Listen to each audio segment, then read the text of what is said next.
So, Anne, do you think Boris is taking the right approach by talking tough? Because, of course, there is the other view, which folk like Nigel Farage, right here early in the week, are pushing, which is actually we should give Russia some assurances that Ukraine won't get NATO membership, just to cool the whole thing down.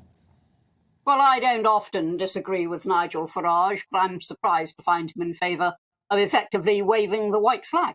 If Ukraine wishes to join NATO, and it's not something you can do overnight, it takes a very long time, but if Ukraine wishes to join NATO, that is within Ukraine's determination and not within the determination of any third party. And so, no, I don't agree with Nigel on that. And I think you asked me if Boris is right to talk tough. Talk's cheap. What I want to be assured of is that he will act tough when the time comes.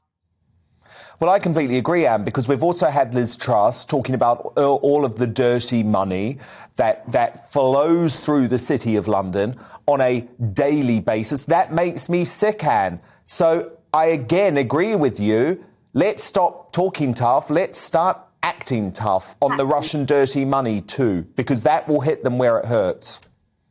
Yes, I agree. I mean, whatever you do by way of sanctions has got to really hurt. It's got to really bite. Otherwise, it's not worth doing. Now, they say they're withdrawing and they're running down their exercise, but there are plenty still there. I think we do need, if we can save Russia's face and let them have an orderly withdrawal and we won't crow. But I am not prepared to save Russia's face at the expense of Ukraine. Just not prepared to do so. What do you see happening next, Anne? Because Biden seems utterly convinced that there is going to be some form of invasion. Well, he's been telling us that for a little while. It was supposed to have happened by yesterday, if you remember.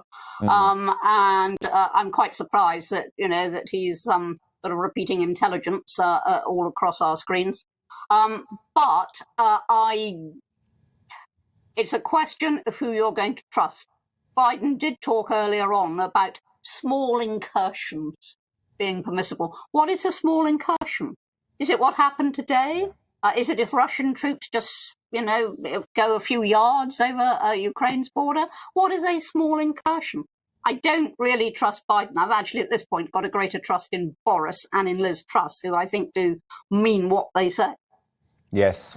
In trust we trust, Anne.